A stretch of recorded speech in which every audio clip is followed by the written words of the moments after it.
There's a lot of people who may or may not know they're in big financial trouble. And my concern is today there's a lot of people, maybe they're not rich, but they're going to go broke. Well, let me give you my background on this whole thing about why we're in this crisis.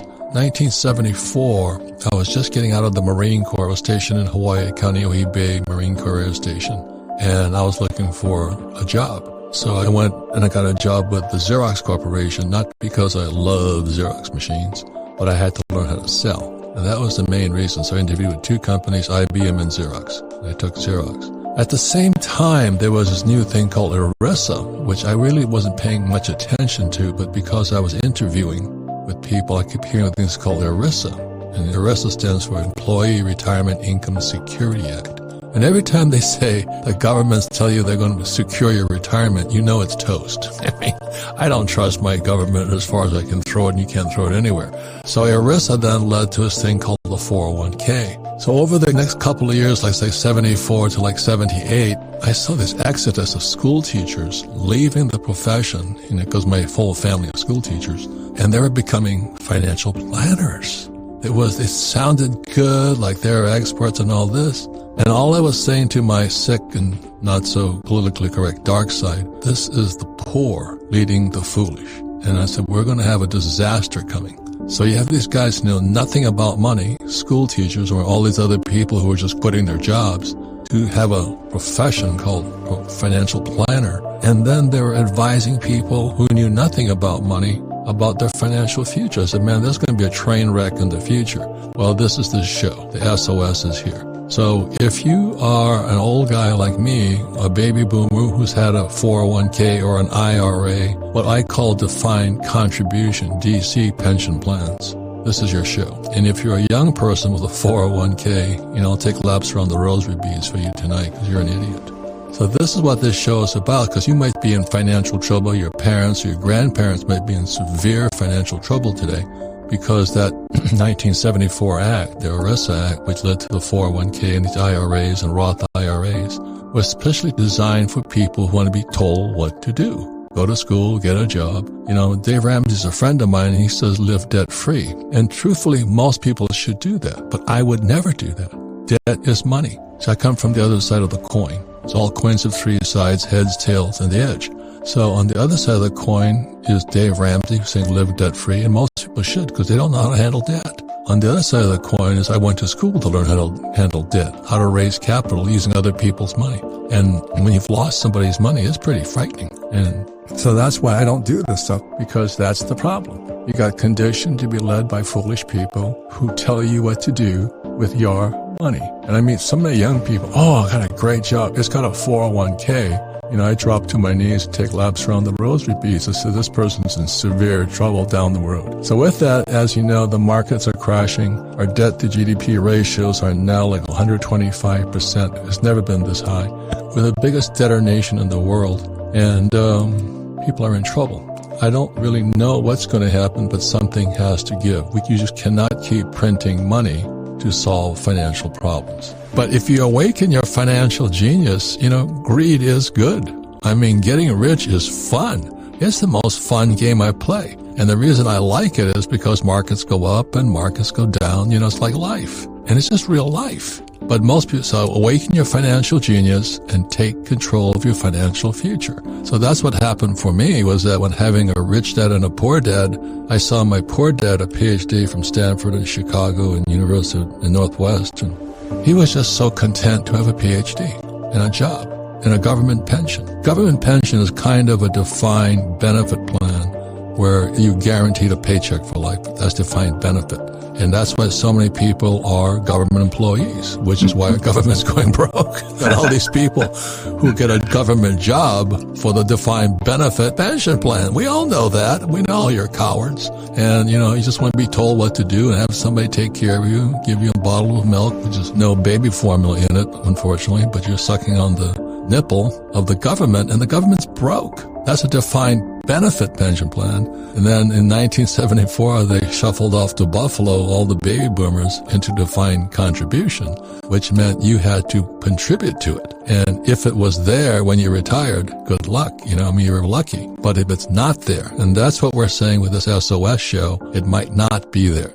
Our education system is so corrupt, broken, and woke right now. But most academics have this point of view. I'm not interested in money. You know, there's a self-righteous, stupid, underlying attitude, because I grew up with them. I'm not interested in money. I'm just going to do a good job for the kids because my whole life is dedicated to the kids. Well, why don't you educate them about money? Well, because I'm not interested in money. And there's this underlying mantra I've heard in so many people who are government employees. I'm just not interested in money. It's the biggest bunch of crap I've ever heard, because they're the first guys that fight when you take their paycheck away. And they'll sell their soul for their paycheck. But given the state of the economy, the stock market, and our brilliant leadership under Biden and Kamala the border Harris, the war in Ukraine and inflation going through the roof and Elon Musk laying off 10% of his workforce, we're talking about what you can do now given the state of the economy. And if you're praying for your retirement, they'll say you're 65, you might be in serious trouble. I think in the baby boom generation, they're out of time. There's a very big difference because time is a big factor in this whole thing. So it's good. The crypto guys are learning it early. But the problem with our generation, my generation, was we came of age around, let's say, 1970. Nixon took the dollar off the gold standard, and all we knew was a boom economy. Even right after 2008, they just printed more money and it kept booming. But that's why I said our debt to GDP is now 125%. It means for every dollar we bring in, we're spending, we can't cover it. Our tax dollars can't cover it. So they keep borrowing more money. Not really borrowing more money, but kind of propping the market up. Yeah. And now we're at the end of the line. But after you kind of realize what was going on in the stock market, all markets boom and all markets bust. But this could be the biggest bust in world history. It's a global bust. We might have a global depression again. You know, I grew up in a family of government employees, and their whole thing is this self-righteous attitude is, I'm not interested in money.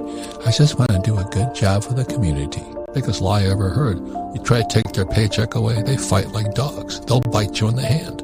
You know, I mean, it's the biggest lie. And so many people will sell their soul now. Well, if you don't take the vaccine, we'll fire you. So they take the vaccine. I'm not talking about the vaccine now, but they'll do anything to keep that job. But they're not interested in money because money is the root of all evil, you know? And that's what I hear going on all the time.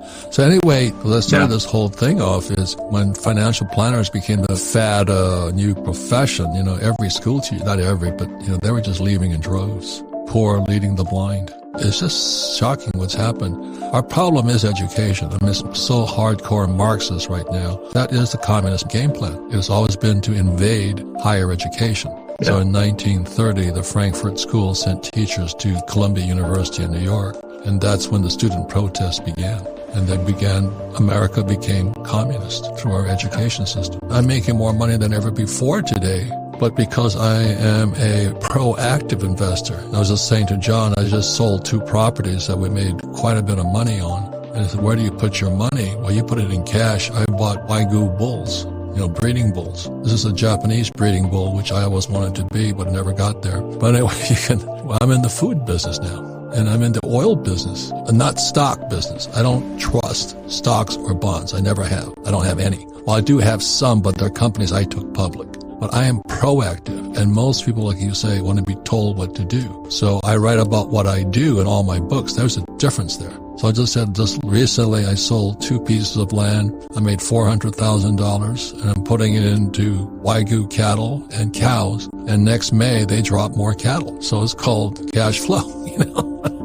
It's not that hard to do, but you have to kind of know what you're doing. So my whole strategy, being a Marine and a C student and never been bright in school, I always ask people who are doing what I wanted to do. So my friend who's investing in the bulls, that's what he does. He invests in bulls. And this bull is $500,000. And he breeds, you know, probably several hundred cows a year. And think of all the calves that drop from that. That's leverage. You know, I just kind of like the whole formula, and I like to eat. Now, if you don't like to eat beef, chew on some celery. You know, I don't really care. But you get your little personal dignity up there, and you miss the whole point here. Invest in what people need. People need oil. I invest in it. People need housing. I invest in it. People need food. I invest in it. There's a very big difference, but I invest with people who are doing what we invest in. There's a certain female that's famous on television, especially PBS. Jesus, cut up your credit cards and live below your means and diversify. I call it diversification, de-worsify. You know, just de-worsify your account. So this person was charged or something, right? And we won't mention her. I think it was a debit card fraud, amongst other things. I sit there and watch all this horror show going in front of us. And then so many people are being trained because they go to school, tell me what to do. It's why 78% of people, working adults, these aren't homeless people, are living paycheck to paycheck. That's why. Tell me what to do. So let me give you an example. Dave Ramsey is a friend of mine. His advice is solid. Live debt-free. But the other side of the coin is somebody like me. And what I studied was how do I use debt as money? Because debt became money in 1971. So I learned how to borrow money because debt is tax-free.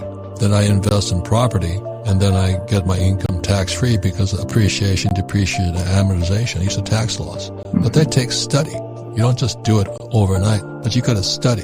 If you want to be told what to do, just listen to the TVs and pray. The buy, hold, and pray, I call it. During a crash is when you make most of your money. When Kim and I started off, I don't know how many years ago now, it was miserable. Tenant problems, breakdowns, this, that, painting, costs go above your rents, and you learn management so quickly.